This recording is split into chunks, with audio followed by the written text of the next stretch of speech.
Assalamualaikum warahmatullahi wabarakatuh.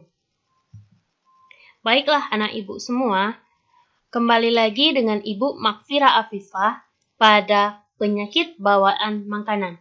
Oke, pada video kita kemarin, kita membahas tentang zat aditif pada makanan dan zat adiktif. Nah, kalau pada video kita sekarang, kita akan membahas tentang penyakit bawaan makanan.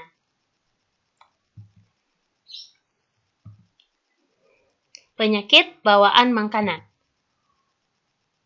Nah, apakah itu kesehatan makanan? Kesehatan makanan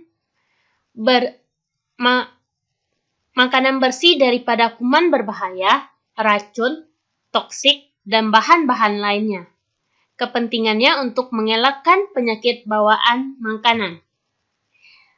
Definisi penyakit bawaan makanan.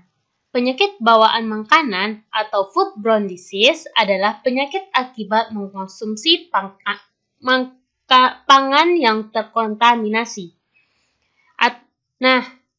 Penyakit bawaan makanan atau penyakit bawaan pangan ini sering kita singkat dengan PBP.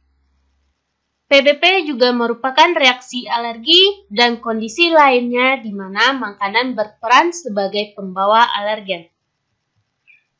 Apakah itu penyakit bawaan makanan?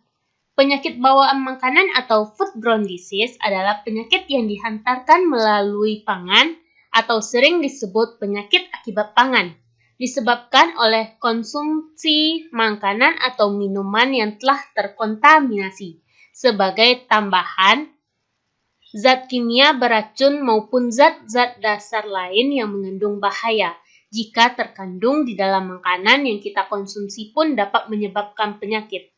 Penyakit ini sangat erat kaitannya dengan kehidupan kita. Dalam kehidupan manusia membutuhkan makanan untuk hidup. Jika tidak memperhatikan kebersihan lingkungan, maka makanan dapat merugikan manusia. Makanan yang berasal baik dari hewan maupun tumbuhan dapat berperan sebagai media pembawa mikroorganisme penyebab penyakit pada manusia. Penyakit bawaan makanan atau foodborne disease merupakan masalah kesehatan yang paling banyak dijumpai di masyarakat. Di seluruh dunia terdapat jutaan orang yang menderita dan meninggal dunia setiap tahunnya akibat penyakit bawaan makanan tersebut. Namun, banyak juga kasus penyakit bawaan makanan yang dapat dicegah sehingga banyak orang yang dapat diselamatkan. Populasi rentan. Populasi rentan di sini yang kita maksud adalah orang yang rentan terkena penyakit bawaan makanan ini. Yang pertama yaitu bayi. Jadi yang paling sering terkena penyakit atau yang paling rentan terkena penyakit bawaan makanan yang pertama adalah bayi. Lalu selanjutnya adalah wanita hamil. Jadi wanita hamil atau ibu hamil itu sangat rentan terkena penyakit bawaan makanan itu. Yang kedua yaitu manula. Manula atau orang yang lanjut usia. Jadi dia lebih rentan terkena penyakit bawaan makanan. Orang yang keempat adalah orang yang sedang mengonsumsi obat. Jadi orang yang sedang mengonsumsi obat ini yang dimaksud adalah orang tersebut dalam kondisi sakit. Sehingga orang tersebut harus mengonsumsi obat untuk menyembuhkan penyakitnya. Nah, orang tersebut juga rentan untuk terkena penyakit bawaan makanan tersebut. Yang berikutnya adalah orang yang sedang sakit.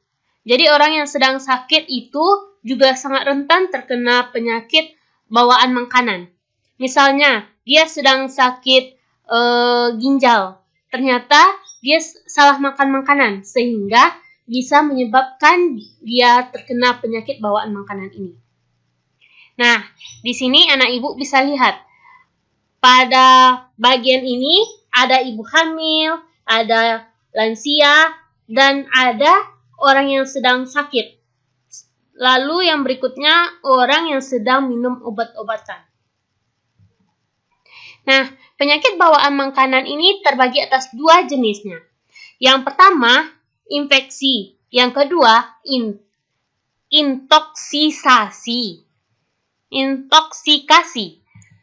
Nah, pada infeksi ini ada bakteri, virus, atau parasit. Dia biasanya menyerang dan berkembang biak pada lapisan usus. Masa inkubasinya hitungan jam atau hari. Nah, untuk bagian intoksisikasi ada racun alamiah atau diproduksi bakteri atau kimia. Tidak ada invasi atau perkalian. Penyebab penyakit bawaan makanan atau penyebab penyakit bawaan pangan. Yang pertama yaitu virus. Jadi virus ini ada virus hepatitis A, hepatitis B, C, D, dan E. Lalu ada rotavirus dan norovirus. Yang kedua yaitu ada pada bakteri. Bakterinya ada Salmonella, E. coli, Bacillus cereus. Salmonella ini contohnya Salmonella typhi yang bisa menyebabkan penyakit tipes. Yang ketiga yaitu amoeba atau protozoa. Contohnya Cryptosporidium atau Xylospora. Yang keempat, parasit. Nah, parasit itu ada Trematodes, Cestodes, Nematodes. Yang kelima, bukan kuman. Jadi, yang bukan kuman ini maksudnya pestisida, logam, dan MSG. Itu adalah zat-zat kimia yang ada di dalam bahan makanan. Jadi, zat-zat kimia dalam makanan juga dapat menjadi penyebab penyakit bawaan pangan atau penyebab penyakit bawaan makanan. Berikutnya, penyakit bawaan makanan yang disebabkan oleh virus. Yang pertama, hepatitis A. Gejalanya yaitu demam, rasa tidak enak badan, warna kulit yang terlihat kekuningan. Yang kedua, penyebab virus hepatitis A. Sumber infeksi adalah penderita. Jadi, misalnya hepatitis A ini sumber infeksinya adalah penderita. Yang berikutnya, gastroenteritis. Gejalanya yang pertama yaitu diare, yang kedua muntah-muntah, sakit perut, mual, dan demam. Penyebabnya yaitu virus golongan calcivirus dan rotavirus. Sumber infeksi ini yaitu penularan melalui pangan yang terkontaminasi. Misalnya, pangan atau makanan yang kita buat atau kita makan itu telah terkontaminasi oleh calcivirus atau rotavirus. Sehingga virus itu, makanan yang kita makan dan itu yang sudah terkontaminasi lalu masuk ke dalam lambung kita, yang mana nanti saat di dalam itu penyakit itu atau virus itu akan berkembang dan menyebabkan gejala-gejala yang sudah kita lihat ini. Berikutnya, penyebab yang disebabkan oleh bakteri. Demam tifoid atau paratifoid. Nah, ini sering kita sebut dengan tipes. Gejalanya yaitu diare, muntah-muntah, sakit perut, mual, dan demam. Penyebabnya yaitu Salmonella typhi dan Salmonella paratyphi. Sumbernya infeksi adalah penderita, karier, atau pembawa. Nah, misalnya ada salah satu anggota keluarganya yang menderita penyakit Salmonella, penyakit tipes ini yang dibawa oleh Salmonella typhi ini. Nah, penyakit tifoid ini dia dapat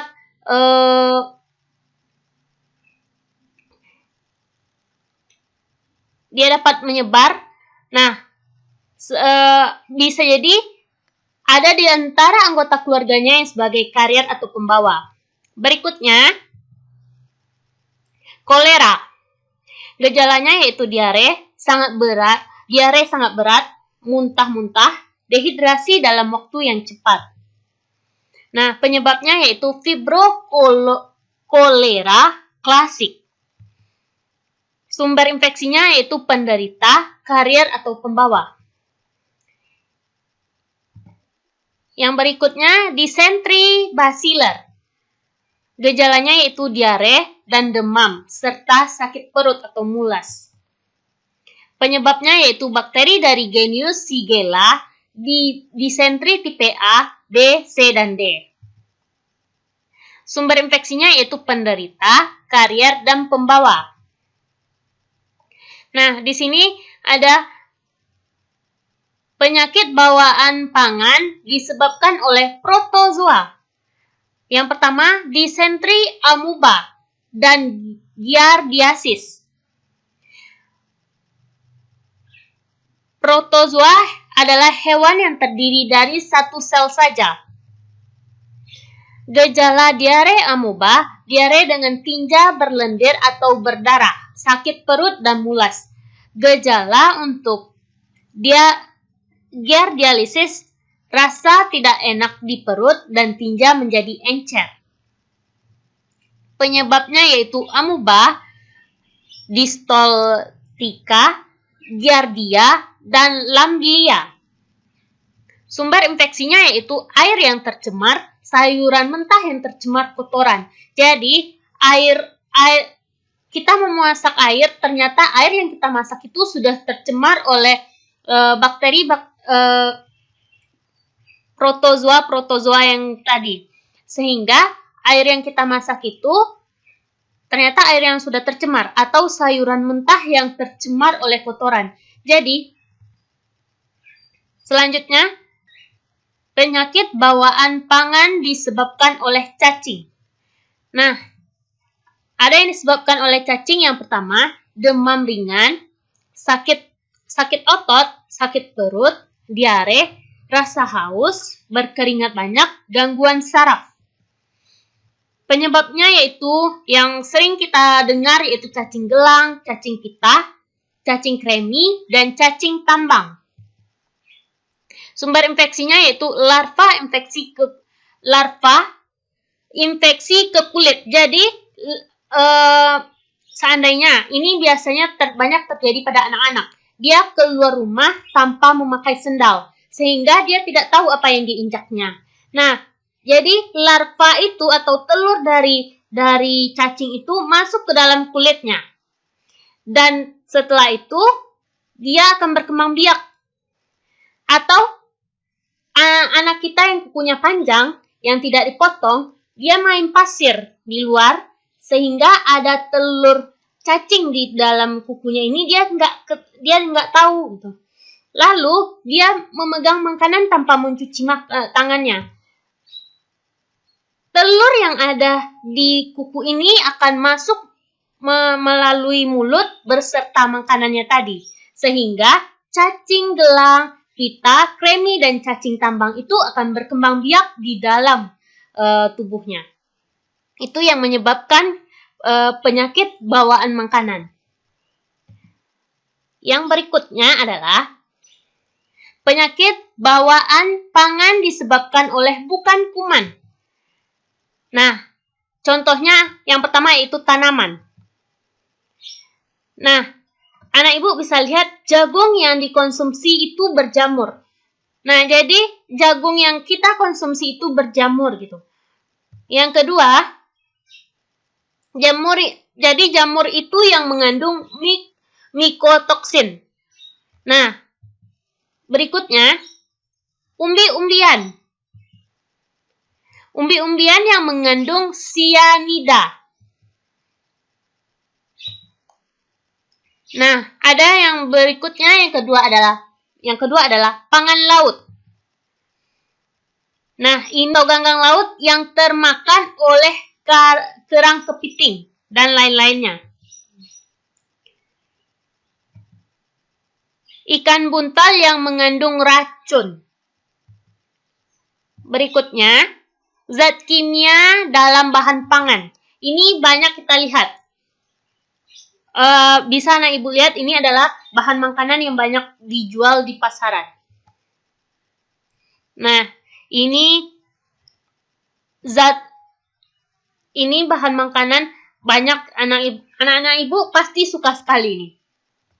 Ada permen, ada es krim. Nah, di sana di permen, es krim dan lain-lainnya itu banyak zat pewarnanya. Sehingga sudah ibu bilang waktu itu kalau itu tidak baik untuk kesehatan tubuh anak ibu.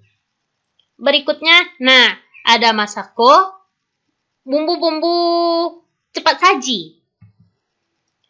Sumber-sumber bahan kimia penyebab penyakit bawaan makanannya. Nah, anak ibu bisa lihat ada 23. Yang 13 adalah dari mikroba dan yang 10 ada dari racun toksin yang dihasilkan oleh pangan nabati.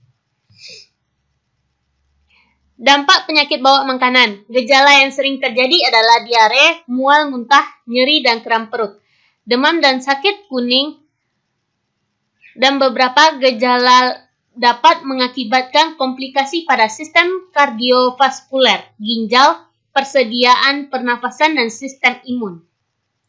Nah, pencegahannya yang pertama yaitu mencuci tangan yang benar dan menjaga kebersihan pribadi.